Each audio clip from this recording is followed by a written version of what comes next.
Ang Maynila ang ikalawa sa pinakamalaking lungsod sa buong bansa. Ito ay tirahan ng halos 2 milyong Pilipino.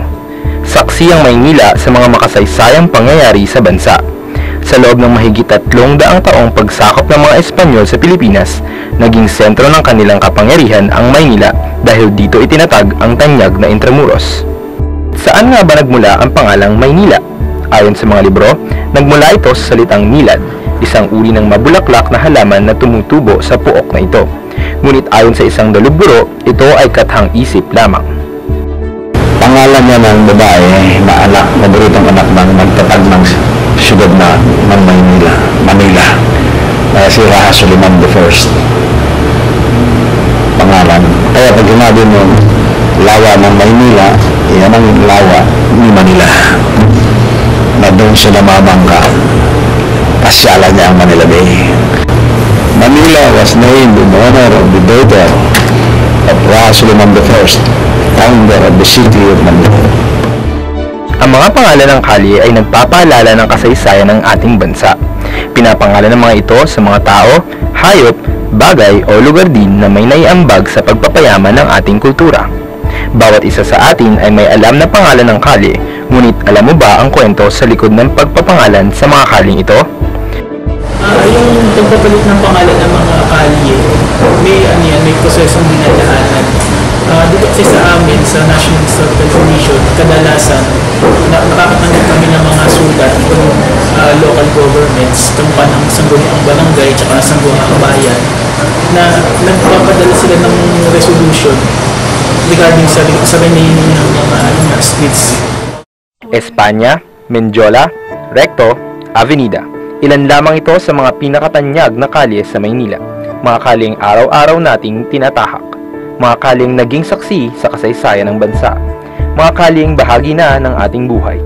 Ngunit ano nga ba ang kwento sa likod ng kanilang mga pangalan? 8 sa 15 pinakamahabang kalye sa Maynila ay ipinangalan sa mga politiko. Ang iba naman ay bayani sa halaman, sa pintor, sa manunulat, at sa nagbigay ng lupa sa gobyerno.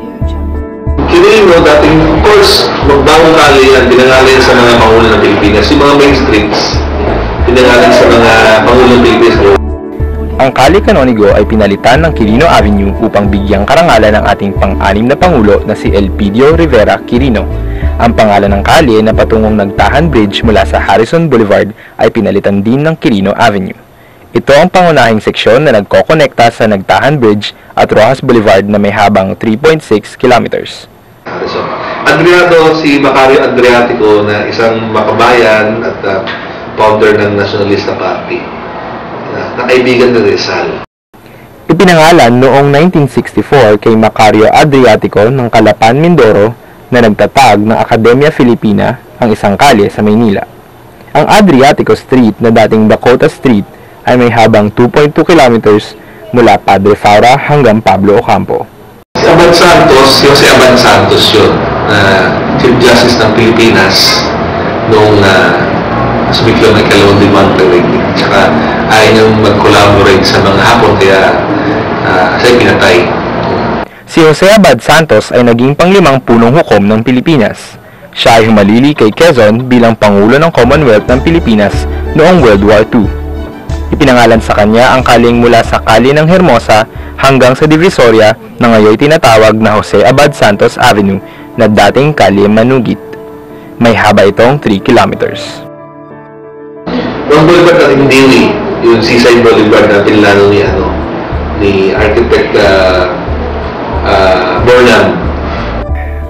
Pagkatapos ng ikalawang digmaang pandaigdig, ang mahabang kalye sa Maynila ay ibinigay sa pag-alala ng unang pangulo ng post-war republic na si Manuel Rojas.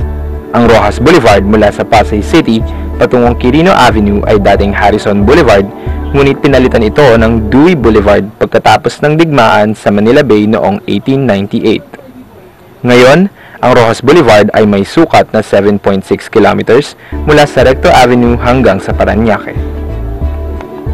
Si Pablo Ocampo, isang opisyal ng revolutionary government, naging vice president siya ng Malolos Congress, Tamo, San Tomo Street ngayon na, Pablo Ocampo. Ang kaling Pablo Ocampo na noon ay ang Vito Cruz na nanggaling sa pangalan ng alkalde ng Pasay na si Hermogenes Cruz ay pinalitan noong 1989 sa pagkilala sa isang etadista at abogado na si Pablo de Leon Ocampo. Ang kaling ito ay mula sa Roxas Boulevard hanggang sa Makati na may sukat na 3.4 kilometers. Si Recto naman, alam mo, senador naman yon. Dati siyang Azcaraga. Tapos dati rin siya Cali Iris. So, bago naging Azcaraga, Iris muna yon.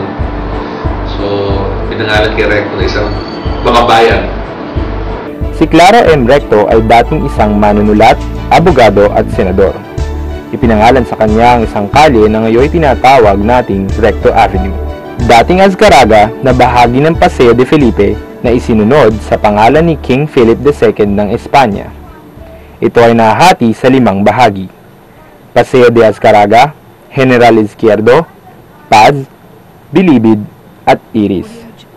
Pinag-isa ang mga kaling ito at tinawag na Paseo de Azcaraga na kilala na ngayon bilang Claro M. Recto Avenue. Isa ito sa pinakamahabang kalye sa Maynila na may sukat na 3.2 kilometers mula Binondo hanggang Mendiola.